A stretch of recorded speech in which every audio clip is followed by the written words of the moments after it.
was arrested in Sydney on Monday night. Arrested.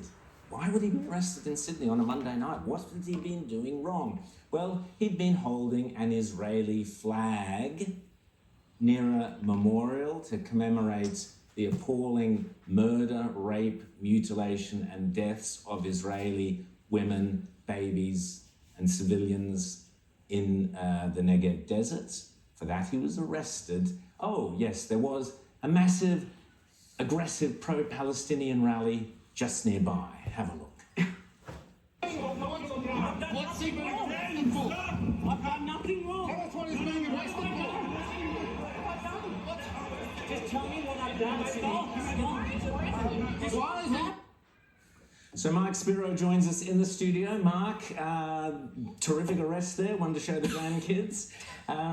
So tell us, you were holding your Israeli flag, you were going down to the Opera House to commemorate, I mean, we laugh, but you were commemorating a very serious event, a horrific event, yet you were arrested. What happened? Yeah, I think everyone knows what happened. To this day, I was the only one arrested on the Monday evening, not 36 hours after what was the biggest massacre that the Jewish people have faced since Nazi Europe. And yet I was the only one arrested. I can't get those images out of my head of somewhat a couple of hours after my arrest where these same people were burning the Israeli flag, were chanting, as we all know, "Gas the Jews, F the Jews." And you have this image of tens of our New South Wales police force on the steps of the Opera House, just watching and allowing racial incitement to take place at one of the most iconic buildings in the world. And at one of the iconic buildings, on the night where it was lit up in the colours of the Israeli flag, to a moment for the community to pay respects to those who had fallen, there were no Jews there. Jews were told to stay away from our most iconic landmark. Yes,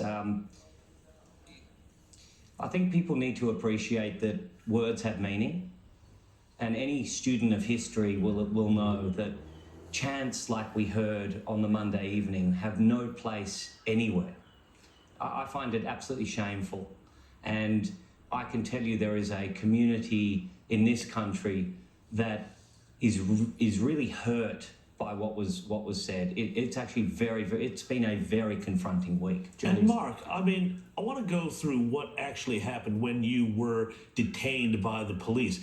You told me when we've spoken before that the police said that they were doing this for their safety because they didn't want a confrontation. What does this tell you about a police force and a police minister who's behind all of this, who's giving orders not to enforce the law? Because down at the Opera House, they were setting off flares, which is also against the law. No arrests were made for that. But that instead is about preventing physical conflict. Are you worried that under this government, and especially this police minister, thugs with the force of numbers are able to defy the police and the police won't do anything because, well, safety? Absolutely. I think we all should be worried. If our own police force is worried about their own safety and has to use me, an innocent bystander with a rolled up flag as an example of that, and I don't know if you've seen other people that were, I'd say we're not pro anything. We're anti a terrorist organization that not 36 hours before has brutally massacred hundreds, thousands of people. I mean, let's put some numbers around that for a second, right? That we're talking about the equivalency on a per capita basis of 70,000 Americans. Our own police force are afraid. Our own police minister refers to the Jewish community as your people in her instruction or seriously in her advice not to go into the city. What's the emotion amongst, I mean, obviously you can't speak for all Jews in Australia, but what, from your friends and community and others, what's the emotion at the moment? One of fear. I was with some friends last night, hosting some other people that unfortunately have to go and protect Israel, and are waiting for flights. And we're thinking about where we can go out in Sydney that is safe.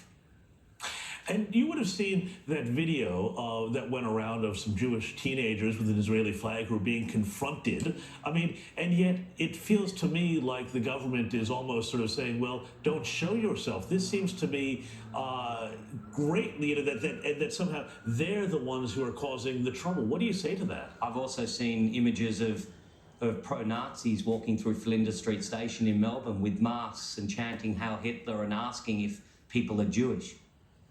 Happened a few days ago. Yeah. I've seen synagogues yesterday have to go into lockdown for periods of time because there are concerns that there's a potential gunman on the loose in the eastern suburbs. Well, that's a natural extension. If you with a flag is going to be not acceptable, it's going to rile up people, then what if you've got a Star of David or if you've got a skull cap? Is that going to be the next thing, that you're going to have to hide your Jewishness in public? Otherwise, you're going to incite people? I mean, that's a scary thought. I mean, knowing France, a lot of the Jews who left France said they were forced to do that. They had to hide their Jewishness because it was so hostile. We keep hearing from even the left that never again. And yet we see what happened 80 years ago happening again. That Jewish children are afraid to wear the items that you've just referred to. In fact, I'm highly encouraged by the thousands of people since the incident on Monday evening that have come out and said I've instilled more pride in them. Right? Well, you made the cover of the Spectator Australia this week. So there's a cartoon there, and it says you're saying to the police, "What is my crime?" And the police are saying, "You're Jewish." And that's the reality. That's what it's come to. That it's a crime to be Jewish in this country. What has been in the last couple of days? Have you had any kind of official response, apologies to you directly? And also, there's a demonstration today. What do you make of that? What's your advice for that? So, firstly, there's been no apology, and there's been invitations to apologise to me personally in Parliament on Thursday, which Police Minister Catley refused over and over again. And as for my response to your last question around what potentially might happen today, the fact that 1,000 police funded by the taxpayer have to stand and protect the citizens of New South Wales today from something that might get out of hand is unfathomable. But what are they standing for? Precisely, they're standing for the murder of Jews near the Gaza Strip. That's what they're standing for. They're saying we support the appalling atrocities that we saw. That's what they appear to be supporting. We are giving Hamas is no different to ISIS. They are supporting the beheading of babies. They are supporting the most appalling rape and torture and mutilation of women, children.